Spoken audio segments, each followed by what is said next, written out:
The final point we are looking to really cover is the GenderGP service. Now, this took me a while to figure out. I heard that the Times and the BBC were planning something on GenderGP.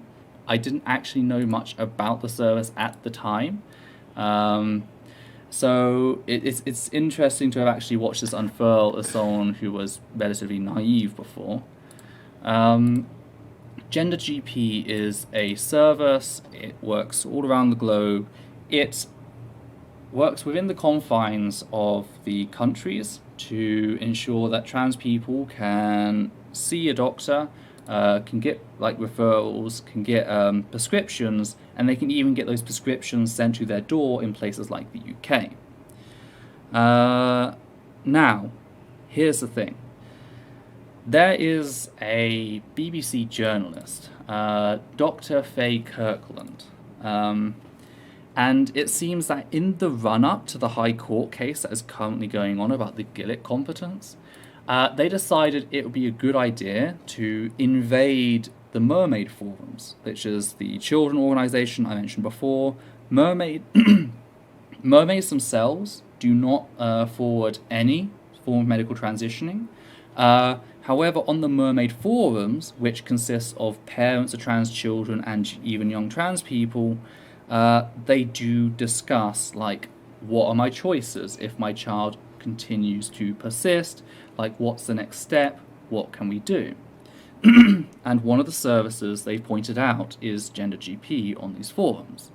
There's a reason for that, and that reason has been left completely out of the whole conversation, and that's the fact that the current wait period to be seen and assessed by a GP for medically transitioning is 32 to 36 months. On top of that, when it comes to trans youth, they have to go through an average of 11 assessments before they are ever given puberty blockers. An assessment typically taking place once a month. So that is 4 years of waiting, by which point that is not a suitable medical system. You cannot wait 4 years for necessary medical treatment. So services like GenderGP, which work within the guidelines set by WPATH, I just need to find the specific what that acronym means, the World Professional Association for Transgender Health, and the Endocrine Society guidelines. So they are working within medical guidelines, so they were working within the full extent of the law. They are just a private institution. People pay a one-off £193 fee. Then they can also pay for other consultation services, but then most stuff is free at that point. So it's not exactly a charity, it is a private service, but it is an affordable one compared to full private. They can get either their prescriptions delivered to them, or they can get a paper prescription and take it to their local pharmacy, chemist, whatever, and get it there. So Kirkland went into these forums, violated confidentiality in this regard in so many different ways, and she compiled a hit piece aiming at GenderGP, claiming that they are rushing trans children through medical transitioning. Reminder, the only real alternative at the moment is a 4-year wait period.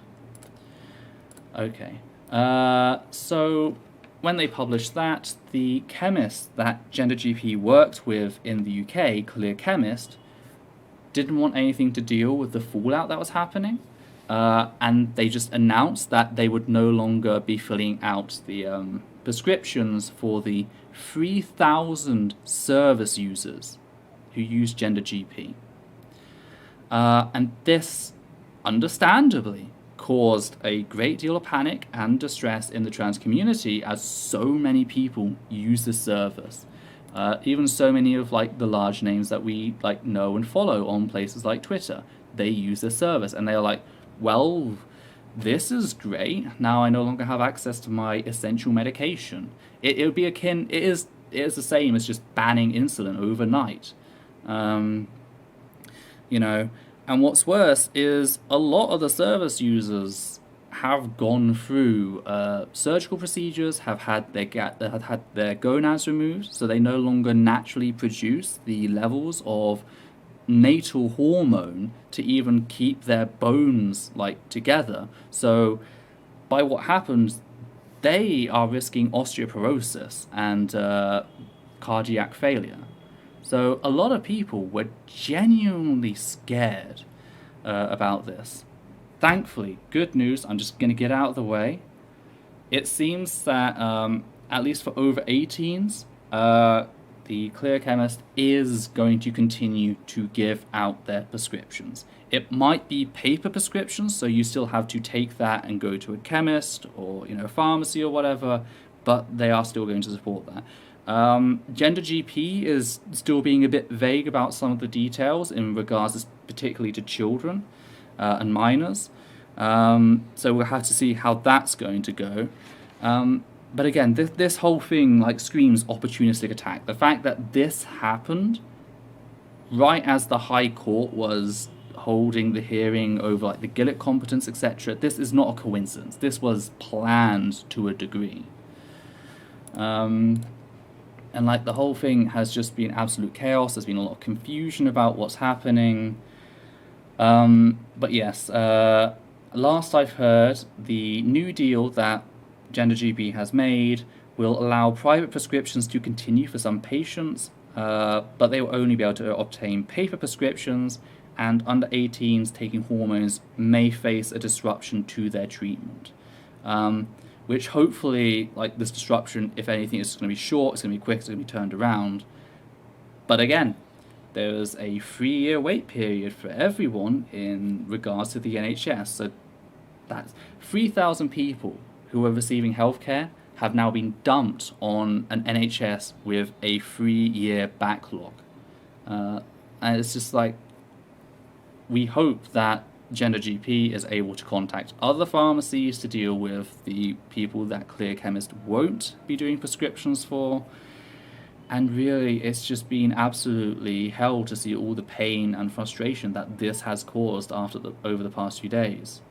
I've had seen people talking about how their bones are just going to turn to dust, only for the bigots to turn up and like laugh at them. Oh, it's not that bad. It's only osteoporosis and all that. And like, here's the thing. These are the same people who have spent the last 6 or so years arguing that puberty blockers need to be blocked because they might possibly cause osteoporosis. For those who don't know what osteoporosis is, bones aren't exactly solid as like we tend to think of a solid. It's more like an interconnected series of bone structures. It's like a web. It's like a 3D web. But it's like really thick web.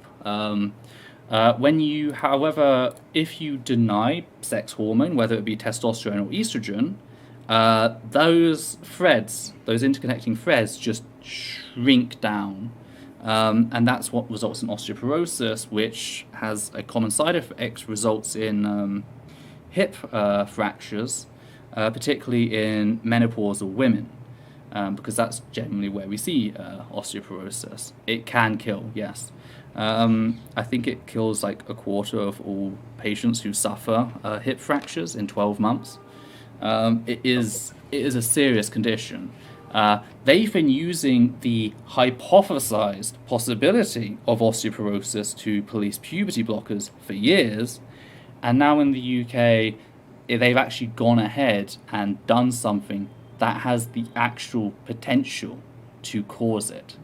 And again, the bigots are just running around laughing at people, and it just really does just show that the whole thing has just been total fucking crap. They never cared about trans children. I know we know that, but like now it's just the confirmation that they never care about trans people. It's just about hurting us. It's about keeping trans children from transitioning so they can pretend they're not trans children. It's not actually about the well-being of trans children. They care about trans children children until you transition and they realize they can't stop you, and then you are dead to them.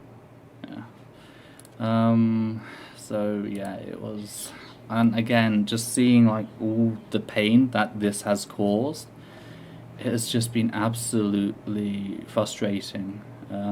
And again, the BBC has been running articles about like the High Court story, which have been like really strangely titled, and it seems like they're using all of this currently going on to give a false impression about the state of things. And yeah, it's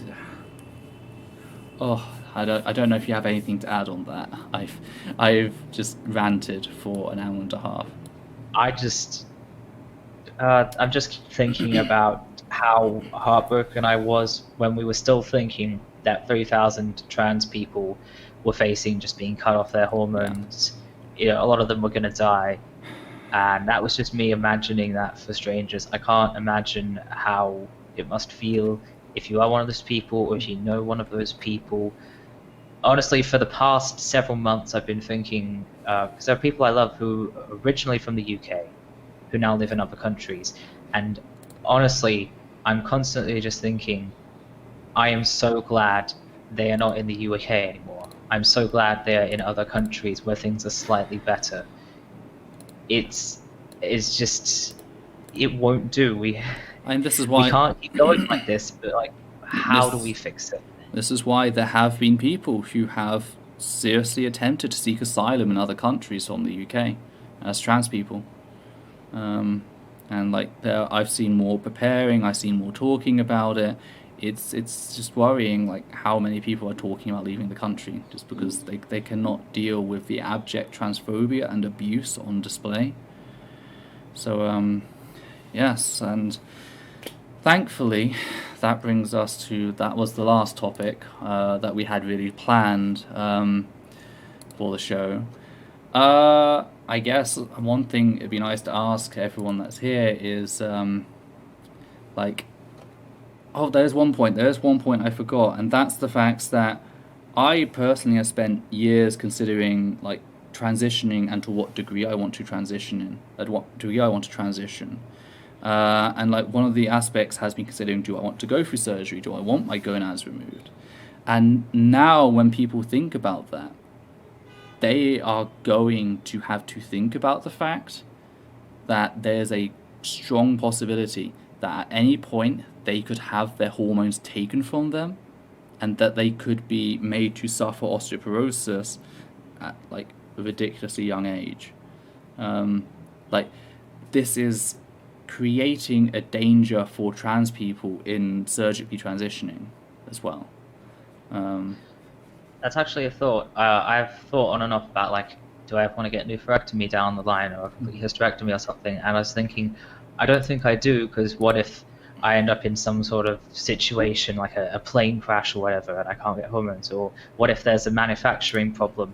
But now the question is, or what if they just decide to take them away because they can? Yeah. That is just... it has become a real possibility. The unimaginable has become imaginable. Like before, it's always been like, I just need to get on medical, and once I'm on medical, and they won't do anything. Now it's a case of, they can take this away in a flash, overnight. They just take it away. So yeah. Yeah, they don't care if it will kill you. In fact, that is the point. That's the point. It just... Yeah. They're not even pretending to, you know, try and protect people from being trans. It's... Anyway. They've gone full mask off. Yeah. Advice from me is, after hearing all this, do something that you enjoy. Listen to some music, make yourself that cup of tea, relax as much as you can. I imagine a lot of this stuff has been quite deflating. JMM, the thing about HRT being cheap is estrogen. There is a potential shortage being brought about by Brexit. Testosterone is a controlled substance, I believe. I can back this up. At least where I live in Australia, I'm only allowed to get... when I was on from a testant, I was only allowed to get 3 needles at a time. On Reandron, I'm only allowed 1 at a time. Yeah. You can't hoard testosterone, so yeah. With estrogen, again, like, this was completely separate. This wasn't a trans thing. This was just like when Brexit was going through, they were talking about medications that might be in short supply. Estrogen, because estrogen is used to treat menopause, well, specifically osteoporosis following menopause. So, you know, it's like, oh, like all these elderly women and trans men, like, that need it, if they're on it, like, you know, they might not have it anymore. It's, yeah. So. Yeah.